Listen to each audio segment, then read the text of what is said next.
Jeszcze nie chodziłem. Pamiętam jak dziś, jeszcze nie chodziłem na nogach, a patrzyłem w niebo. I czułem tam to, co będę miał w życiu.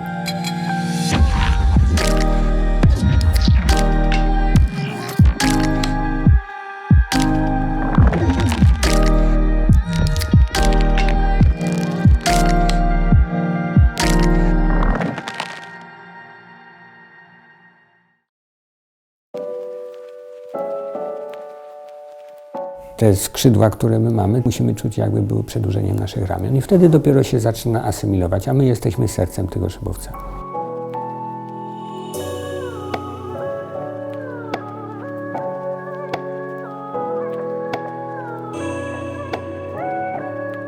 Jest to takie miejsce, które jest bardzo dobrze ukształtowane, ale też bardzo dobrze jest klimatycznie ukształtowane, więc występują tu bardzo dobre prądy wznoszące, które wykorzystujemy. To miejsce powstało 15 lat temu. Dzięki Kaziowi, który się tu urodził, wskazał mi to miejsce. Kaziu jest moją prawą ręką od 28 lat. W tej chwili pełnię funkcję kierownika lotów, czyli takiego ogólnego nadzoru, żeby wszystko odbywało się zgodnie z procedurami. W tej chwili jestem już 12 lat na emeryturze, a żeby się nie nudzić, żeby po prostu coś robić, no to więc tutaj. Lot musi być wpisany do ewidencji, czyli do chronometrażu. Pilot, Bobula.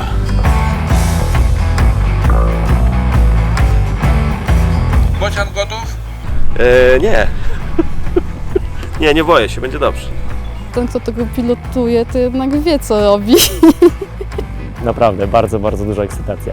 U nas we wspinaczce to się mówi po pierwsze nie latać. Bo życie mamy jedno, warto jest żyć, warto życia używać, a nie stać obok i patrzeć, jak ono przemija po prostu.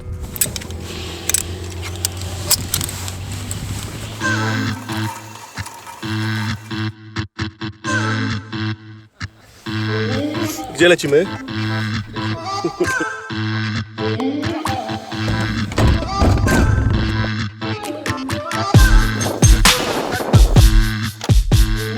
Panie Piotrze, ja nie będę pana o nic pytał, pan będzie ma tych pytań milion podczas każdego rejsu, więc ja już panu to oszczędzę. Dobrze. Wyciągarka, naprężaj. Chcesz chusteczkę? Mam papier toaletowy! Mariusz, masz kontakt z rzeczywistością jeszcze? Lina naprężona. I ruszył.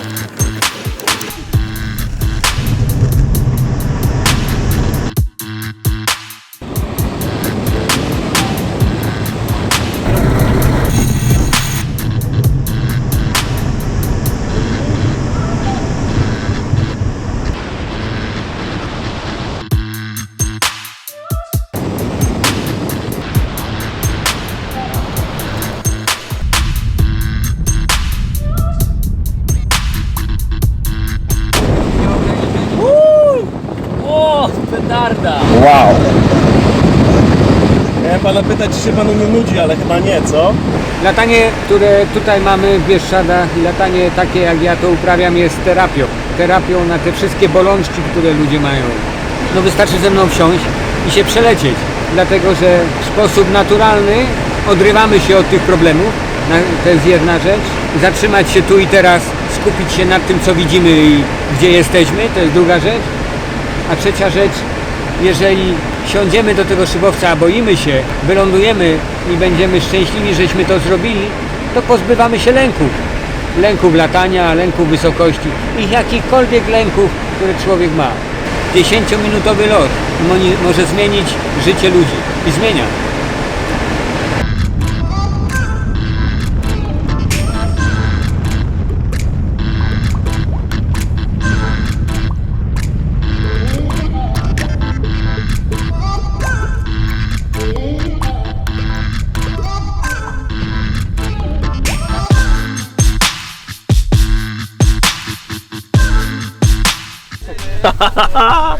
Zajebiście.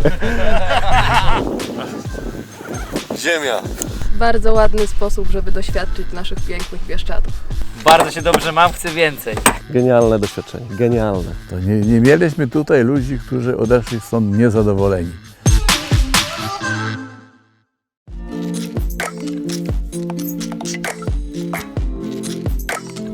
Mieszkam w Lesku, bo to jest stolica szybowisk dla mnie i musiałem tu mieszkać, żeby to wszystko zrobić. Stąd mam najbliżej wszędzie, na każde szybowisko. Jak mi się mieszka tutaj? Swojsko. Jest mały ruch, mało miasteczkowy. Wszędzie mam blisko, do każdego urzędu, więc to mi to pomaga. Na pocztę mam blisko. Aby prowadzić firmę, to miasto nie jest złe. Tu mam biuro i to jest moje miejsce. Mam tu całą dokumentację tego wszystkiego.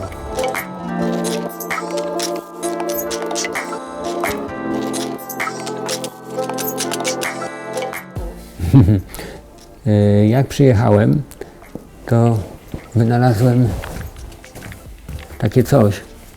To była taka broszurka turystyczna o powiecie leskim, że powiat leski nazywał się krainą szybowisk. No i ja bardzo usilnie starałem się doprowadzić do tego, żeby to przywrócić. I można zobaczyć, ile mamy tu szybowisk. No, Stara Bezmiechowa, którą reaktywowałem od 1989 roku przez 13 lat. Najstarsze szybowisko w Polsce, no w sumie Mekka szybowcowa. W międzyczasie wynalazłem nowe tereny w Beremieniu. To już latam 15 lat w tym Beremieniu. W południe jest jeszcze szybowisko Żernica, bardzo ciekawe. Jest infrastruktura lotnicza i tutaj latamy od 5 lat i ta terka, które to miejsce ostatnie znalazłem pod kątem lądowania w terenie przygodnym. Prądy nam się tutaj zanikły i musiałem gdzieś lądować i wylądowałem w miejscu, którego bym nigdy nie zobaczył, gdybym tam nie wylądował, bo z drogi tego nie było widać. Przepiękne miejsce pod przyszłe szybowisko, no i prawdopodobnie powstanie. Teraz popatrzcie się, jak to wygląda. Jest taki łańcuszek tych szybowisk, które są oddalone około 9 km od siebie. Też nikt nie wiedział dlaczego, no tak jest, tak się tu tworzyło. Można robić rajdy między tymi szybowiskami.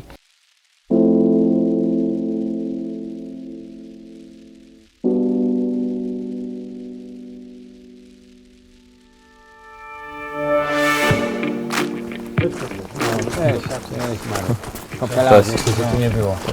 Coś pięknego. Okolica robi wrażenie. Czy będzie można zlądować z szybowiska na szybowisko? Dokładnie. W razie, gdyby co, to... Przywieźliście Przyjechaliśmy osprzęty Doliny, na którą czekamy. No to dobrze. Wszystko mamy, ale byśmy polatali, jak taka pogoda. To co, Działać? wyciągamy, nie? Daj, Przekle jest na, No, dobrze. na wymiar wszystko. wymiar. Dobrze. No mamy już komplet wszystkich elementów do lin gumowych i będą zaplatane te liny w 4 miejscach i wtedy będą nawijane na takie koła, które mamy. No i to już jest gotowy wyrób. Po prostu pojadą do Nowego Targu i będziemy na nich startować z tą muszką z takiej skarpy z góry Litwinka. No tak, jest w Czarnej Górze. Dokładnie. To byli dopiero pionierzy w 23 roku. Zbijali, robili te szybowce i dopiero ich oblatywali na zlocie, co był w 23 roku. Kompletnie nie było doświadczenia. Nie było kompletnie doświadczenia. I to się nie słuchaj, nazywało szybowce, tylko ślizgowce. ślizgowce, tak.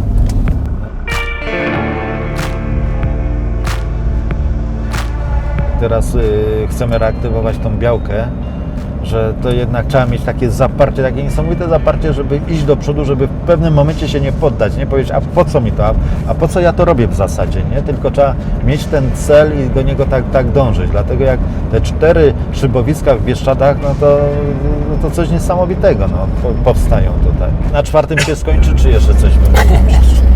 Ja się skończę na 4.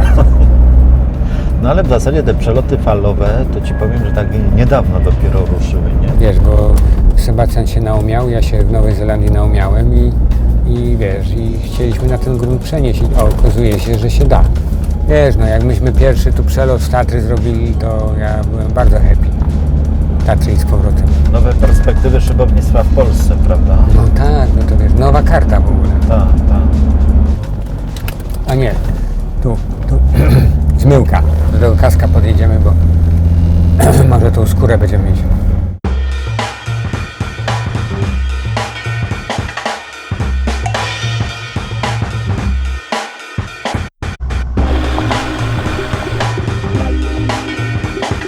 Wiesz co, trzeba nam kawałek skórki. Nie grubej jakiejś górki. Bo wiesz co, bo będą robić liny gumowe. Idź Róża, nie bój się. Marek. Bo to i tak się obraca, i tak się. To weźmiemy.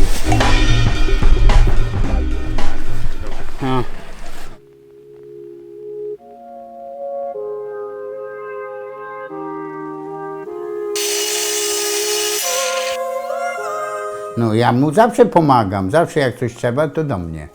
No, czy naprawić, czy nawet zeszyć, bo szyję mu często spadochron, jak ten na linię, to mu zszywam. Piotrem się znam, bo ja miałem bezmiechową. To było przedwojenne i ja kupiłem całą górę. Pierwsze latali lotniarze, to jeszcze Piotra nie było.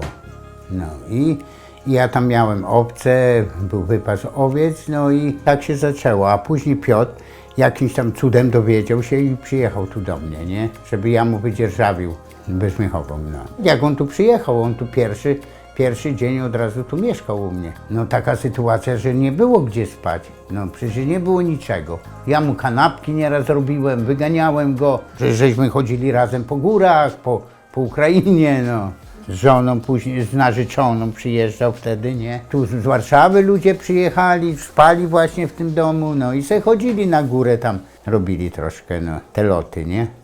Od mojej prawej strony jest Stasiu Suchodolski, Piotr Bobula, jego Marcysia, no i ja jestem, no i tu są artystki. Dużo mi tu obrazów namalowały, bo tu plenery robiłem, bo wszyscy do mnie się zjeżdżali, no i tu żeśmy biasiadowali, no różne my robili ogniska, no także jesteśmy wszyscy zaprzyjaźnieni i odwiedzajmy do tej pory, no.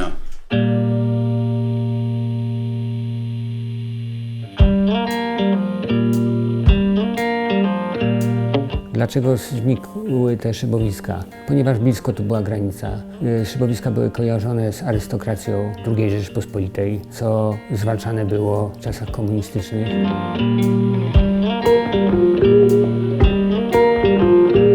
Szybowisko było w międzywojennych czasach, a potem przez 65 lat nie było. Nic tu. Już dziczało to wszystko, całkowicie. Jak przyjechałem w Bieszczady,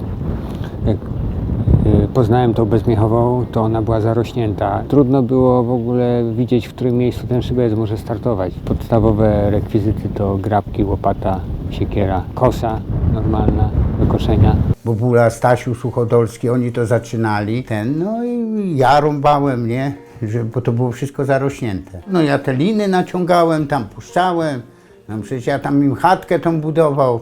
Kasiu pomagał, ten z Monasterca, on miał dużo znajomych, dużo pomagał. Przede wszystkim studenci Politechniki Warszawskiej pomagali, potem Rzeszowskiej. No w każdym razie młodzi ludzie, piloci aeroklubów, moi znajomi, moja rodzina. Że nawet u mnie tutaj żeśmy robili pas i tak dalej, tutaj lądował, bo taki awaryjny my robili, że w razie jakby, no i też lądowali i szybowce, i samoloty, tu u mnie, no tu na górce.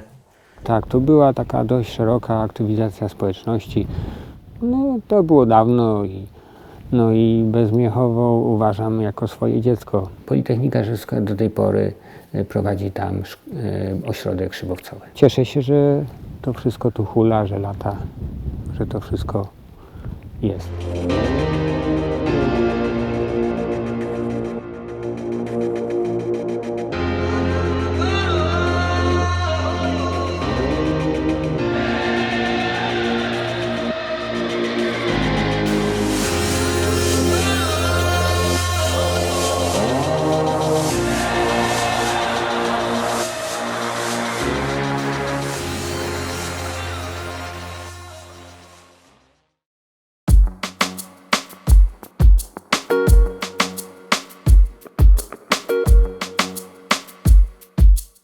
Ja jako pilot mam jeden system duchowy. Tym systemem jest to, co robię i to moje życie i ja z mojego punktu widzenia nie rozdzielam na dwa systemy.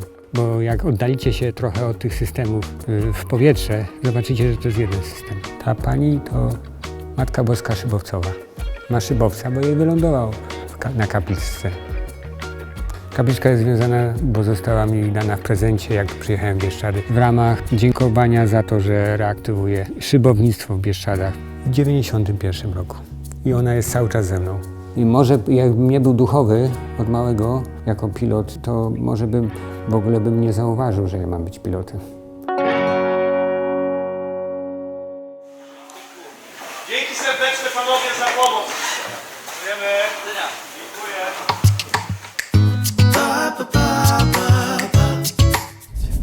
Pan Edward to jest bardzo, bardzo mi bliski. Zna się na robocie. A to nie chodzi o robotę. To jest anioł w skórze. No właśnie, o. Co będę robił? Będę zrzeszał aniołów.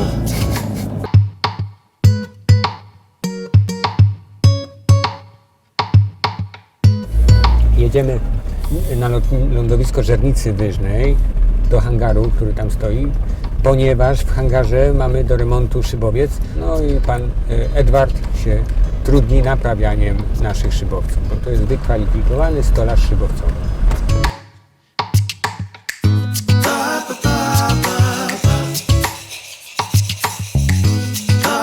To jest lotnictwo. Musi być już na wszystko na 100%. U mechanika, jak i u stolarza, u lakiernika, bo tam w powietrzu już się nie da naprawić. Szybowiec nie zatrzyma się i nie naprawi. Tak nam dyrektor mówił. Nieraz pojechałem, tydzień czasu siedziałem w tartaku i wybierałem lotnicze deski. Musi być tarcica lotnicza, na to jest norma. Tam nie śmi być żaden sęk. Na 100 desek to jedną wybierałem. Pracowałem w lotniczych zakładach naprawczych w Krośnie. U nas na stolarni dopracowało nas 15 stolarzy z początku w latach 50., 60. Ja przyszedłem w latach 70. do pracy. Pracowałem już z takimi starszymi gośćmi, oni mnie to wprowadzali przez te 28 lat chyba pracowałem.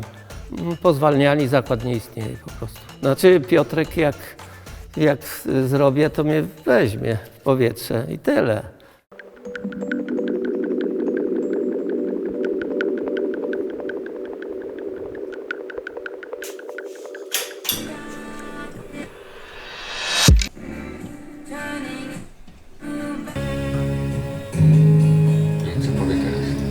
Żeby tak wrzucić wszystko i wyjechać w Bieszczady. A ci co w Bieszczadach, co mają powiedzieć? Bieszczadzkie anioły też meldują się na nasłuchu 4 stopnie powyżej i pięknie wygwieżdżone niebo, pełne gwiazd. Gorąco pozdrawiają Bieszczadzkie anioły. Powiat Leski, kraina szybowisk. 22 minuty po godzinie 4 i bardzo dziękujemy za obudność po drugiej stronie radioodbiornika. Teraz aktualnie czytam książkę biograficzną Hanny Reich, Latanie moje życie. I to właśnie tutaj w tej książce wyczytałem pewną ciekawą rzecz. Hanna, późniejsza najlepsza pilotka w Niemczech, III Rzeszy, jak była młoda, siedziała na drzewie i tam sobie spędzała wolne chwile, uczyła się, czytała i tak dalej. No i ja sobie przypomniałem, że jak chodziłem do liceum, do 1. klasy, po szkole zjadłem coś i szedłem na swoje drzewo. Miałem takie dość wysokie drzewo, taką topolę. I tam na czubku tego drzewa miałem takie konary specjalne i tam sobie siedziałem długie chwile i uczyłem się, jak dziś pamiętam.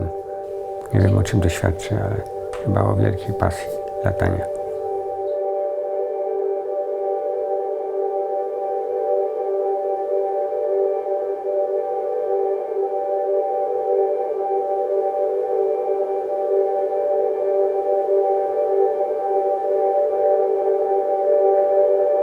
Startujemy z Żernicy Wyżnej, lecimy do Nowego Targu na Podhale, na lotnisko Nowy Targ. Dystans do przelecenia 170 km. Szybowiec miał lecieć na holu za samolotem, ale ze względu na bardzo silne wiatry jedzie na wózku za samochodem. No a to, co będziemy robić tam na Podhalu, to zobaczycie później.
Najbardziej w tobie lubię, wiesz co? Skromność. No ale tak jest. Ja nigdy nie miałem kasy, bo zawsze ją wydawałem. No, sam mówisz, po co mi to? Po co mi to? No bo nie Żeby potrzeba się mi. napić piwa, nie musisz kupować browaru. Dokładnie, ale naprawdę. Mam 3 lotniska, trzecie i to trzecie muszę niestety kupić na własność i to mnie ubolewa. Niestety. To są dylematy człowieka. Muszę kupić to- jeszcze jedno Bo szybowisko. po co komu lotnisko na własność? Jak ja mogę mieć takie lotniska do samej śmierci, a i tak potem tego lotniska ze sobą nie wezmę. I za tego światem. zapachu obornika też nie Też weźmiesz ze nie, sobą też. ani tych długich skrzydeł. Ale będę miał je w raju. Naturalne. Ale Piotr to mnie długo podsłuchiwał. Ja to w ogóle nie wiedziałem o tym, a tam były A takie pierwszym podchody. O! A pierwszym razem, dlatego mnie ta audycja zaciekawiła, bo włączyłem, po 4:00 słucham, a tu Bieszczackie Anioły Starego Dobrego Małżeństwa. I to mnie zainspirowało bardzo, bo chciałem, co oni wyprawiają o tej porze z Bieszczackimi Aniołami. Jakiś żywy człowiek tam w radiu Tak. siedzi, coś mówi jeszcze. Pamiętam pierwszy raz, jak wsiadłem do szybowca z tobą, to powiedziałem sobie, nie kurczę, muszę zrobić licencję, ja muszę to poczuć. I wtedy dostał Z. I teraz po prostu mu przyprawiam skrzydła. I tyle.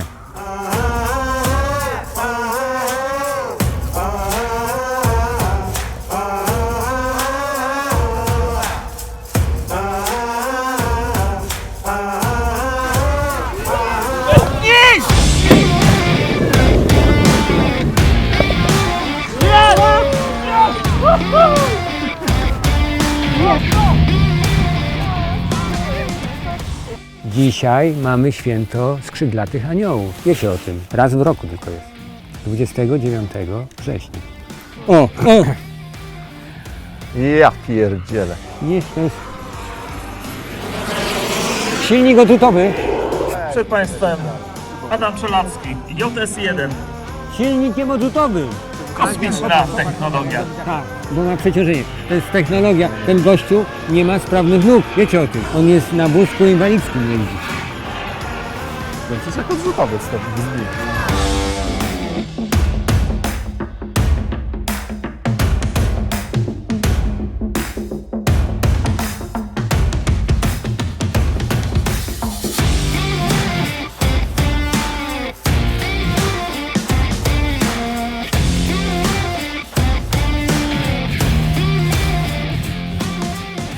No co, przyszedł łapaczek taki chudziutki na lotnisko i zapisał się, i zaczął się szkolić na szybowcach. Nie chwalił, tylko opieprzał. No nie, zdarzało się, że pochwalił. że Tak. pochwaliłem, Ale 5 dostałem raz. minus 5. Chciał latać. To było widać po nim, jak przychodził na lotnisko, angażował się, pomagał. Zawsze do końca na lotnisku był, bo trzeba było zahangarować, choć nawet nie latał. A później już zaczął latać po zawodach szybowcowych. Z takim skutkiem, jakim średnim. Ja nigdy nie powiedzmy. lubiłem się ścigać. Wiesz? Harmonia z powietrzem, harmonia z ptakami, harmonia z szybowcem, a nie ściganie się. Dla mnie to jest bez sensu. Ale szybownictwo to jest element taki zawodniczy. Jest. Bo kiedyś ja to czułem, ale nie mogłem tego wyrazić, bo nie wiedziałem, o co chodzi. Teraz wiem, że nie lubię się ścigać. To trzeba to kochać, ściganie się. O, będę lepszy, szybszy tego. ale Wyścig szczurów to jest wszędzie. To ja się już tu trochę z nim nie zgadzam, bo ja lubię rywalizację. Ale Ja Marian, lubię. samolotowo to jest inaczej. Samolot, Bo szybowce to jest kwintesencja, ale na to jest zupełnie szybowcach też latałem po zawodach. Fakt, że trzeciej ligi, ale raz w roku zawsze startowałem. Wypadało, bo byłem instruktorem, to wypadało Bo na przykład wystartować. zawody samolotowe to nie jest już ściganie. Tam To jest co innego, a ściganie to jest na szybowcach i to jest, wiesz. A szybowce same w sobie nie są budowane do ścigania. Też są. Ale wiesz, wymyślili szybownictwo nie do ścigania. Ono poszło w tym kierunku, ale... Niech mu tak będzie. I'm laying here in my bed, feeling kinda lonely. Jak miałem kilkanaście lat, mieszkałem w Nowym Targu na Podhalu. Przyjeżdżałem tu często i stawałem nad tą skarpą i wchłaniałem ten zew, który czułem, że będę miał kiedyś w lotnictwie. I bardzo, bardzo marzyłem o tym, żeby skoczyć z tej skarpy. Nigdy nie wiedziałem, czy mi się to uda, czy mi się to nie uda. ale czułem, że tu jest moje miejsce. You are never alone. I właśnie od wczoraj pierwszy raz wystartowałem tu. Whispers my sweetheart. I am always weak. Moje marzenia się spełniły, marzenia dzieciństwa, a tym samym zatoczyło się moje życie. Zatoczyło krąg, dlatego jestem tutaj. Now I feel a little bit more happy. I feel that I'm not alone.